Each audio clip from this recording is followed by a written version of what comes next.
Thank you, Mr. President. I want to speak this evening a little bit about the budget deal that was recently enacted. And let me just start. I guess there's three parts of this that I want to address. One is the spending increases, another is the debt ceiling, and finally there is the Crime Victims Fund, which I am very, very upset about this, Mr. President. So starting with spending, it shouldn't be controversial, but of course it is, that we spend too much money here. We spend way too much money. There's any number of metrics that would confirm and demonstrate how much we overspend, but I think the most compelling is the size of the deficit that all this spending is creating. With record revenue, I want to underscore that, Mr. President, the federal treasury is taking in record amounts of tax revenue. So with all-time record levels of revenue, we're still spending so much above and beyond that this year we're going to run about a $450 billion deficit. Now, there's some people in this town who have practically sprained their arm patting themselves on the back because it used to be $1 trillion deficit. That's true. But $450 billion is still way too much. We've got too much debt now, and a $450 billion deficit this year is going to add $450 billion to a debt level that's already too big. And guess what? All forecasts, everybody's forecast, liberal, conservative, Democrat, Republican, CBO, private sector, everybody agrees the deficits are on path to get worse. So we're spending too much, our deficits are too big, they're adding to a debt that's already too high, already doing damage to our economy, our ability to create jobs, because of all the uncertainty and the risk that all this debt creates. And what happens? The only spending discipline we've been able to achieve in recent years, the spending caps that were enacted in 2011, the president insists we got to bust them. Now, many of us believe that we should be spending more on defense. And if you're going to do that, I think part of our job is to prioritize spending. National security, defending our country, should be our #1 priority. And since we need to spend more there, you offset that with spending reductions somewhere else. That would be the prudent thing to do. But that's not what the president insisted on. The president insisted that if we were going to spend anything more on defense, we had to match that dollar for dollar with increased spending elsewhere. So not only were we not offsetting the increase in defense spending, but we were compounding the spending by increasing the non-defense spending. So this deal busts the spending caps, and in fact, the deficits will be larger than they otherwise would be. That leads me to the second point, and that is the debt ceiling. Let's think about the context of where we are. When President Obama took office, the debt ceiling was below the total amount of debt owed to the public, the amount of money the Treasury had borrowed because of previous deficits, that was less than $6 trillion. It's a very big number, but it was less than $6 trillion. By the end of next year, it's going to be over $13 trillion. So this president will have, by the time he leaves office, he will have more than doubled the total amount of debt that we've borrowed to fund these deficits. Another way to think about it is that this president will have added to our debt burden by an amount greater than the sum total of every single one of his predecessors combined, from George Washington through George W. Bush. This is a staggering amount of debt that we've imposed on ourselves, our kids, our grandkids, our economy, our ability to be a productive country. And what does the president say in response to all this debt? Give me the authority to borrow more with no conditions. We're not even going to have a discussion or a negotiation about the underlying problem that's causing all this debt. And I think that's frankly outrageous. And it's extremely unusual because for decades now, American presidents have met with Congress, and when we've had discussions in the past about the level of debt and what we're going to do about it, and when the presidents have said we need to increase our debt ceiling so that we can borrow more money, that has very typically included a discussion about dealing with the underlying problems. There are many examples, Mr. President.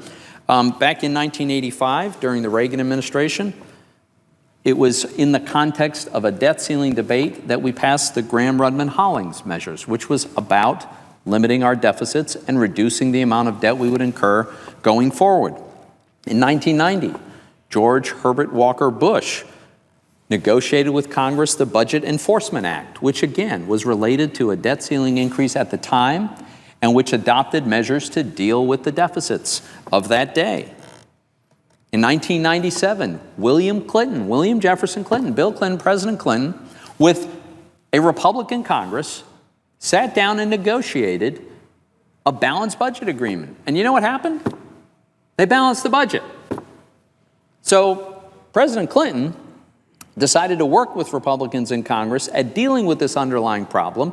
And within a few years, we actually had balanced budgets. And then in 2011, in the context of the debt ceiling increase that was discussed at the time and eventually raised, these spending caps were established as a way to at least do something about this runaway spending and these excessive deficits and the debt. But this time, the president had a different view. His view was he would not even have a discussion. There would be no negotiations, no consideration. We're not even going to talk about the underlying problem. He wanted to have unlimited authority to borrow more money through the end of his presidency, and that's what's in this deal.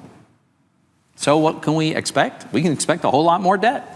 That's exactly what's going to happen, which, by the way, contrary to what some in the administration like to say, has nothing to do with paying for past bills. We've paid for those bills.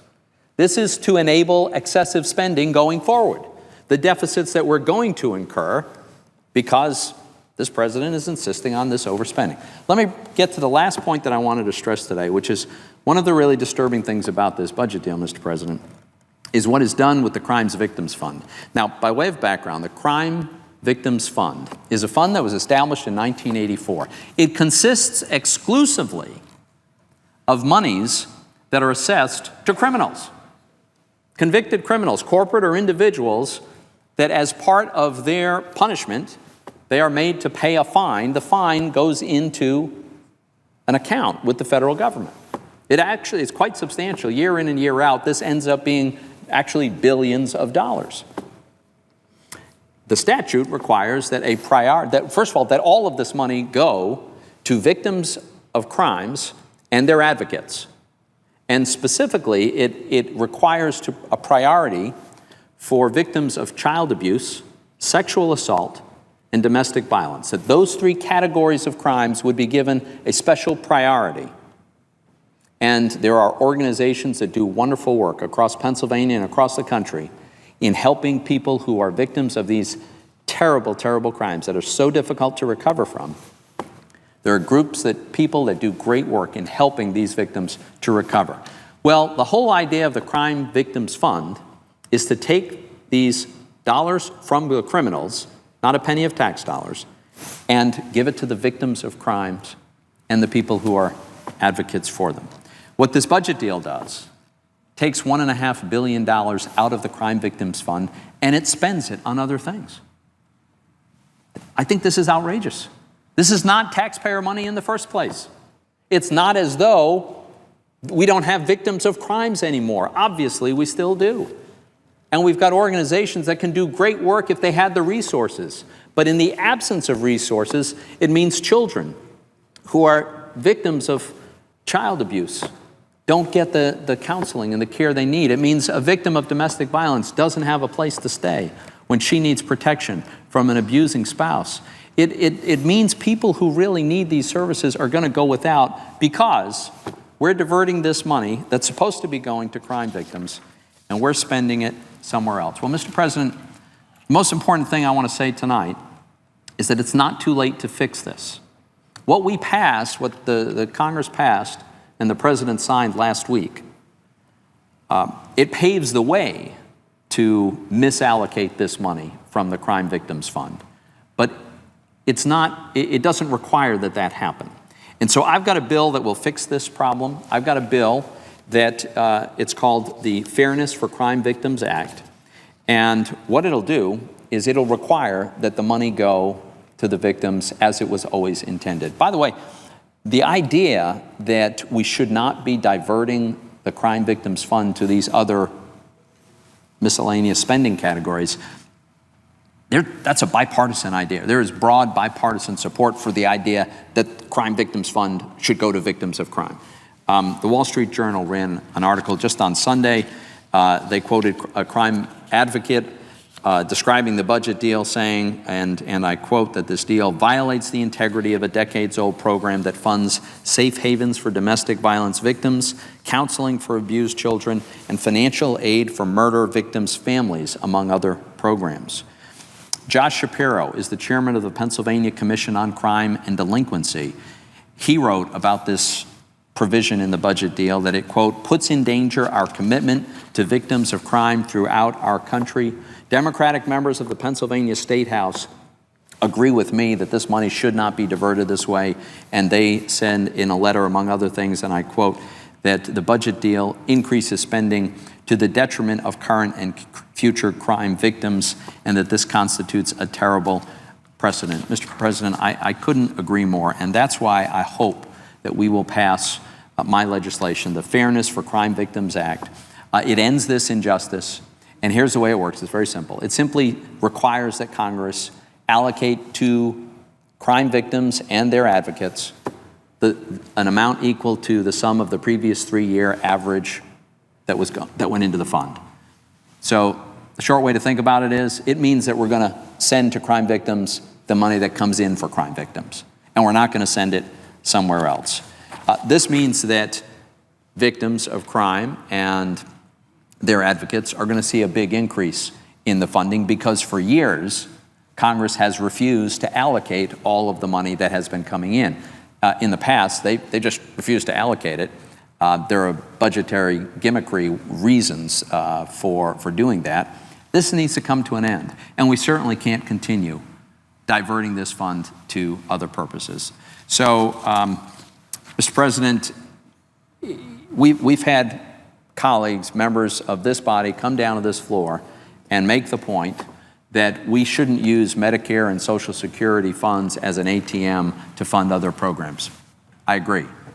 We also shouldn't use the Crime Victims Fund, which is not a single dime of taxpayer money. We shouldn't use that to fund other programs either. It's not too late to do the right thing for victims of some of the most heinous crimes that are committed anywhere. I urge my colleagues, let's pass this legislation. This was reported out of the Budget Committee unanimously. This very broad bipartisan support, but what happened in this budget deal is an illustration of why my legislation is necessary. Money that is left around in a pot somewhere in this town, it gets spent pretty quickly by someone for something. This money needs to go to crime victims. If we pass my legislation, that's where it'll go. Mr. President, I yield the floor.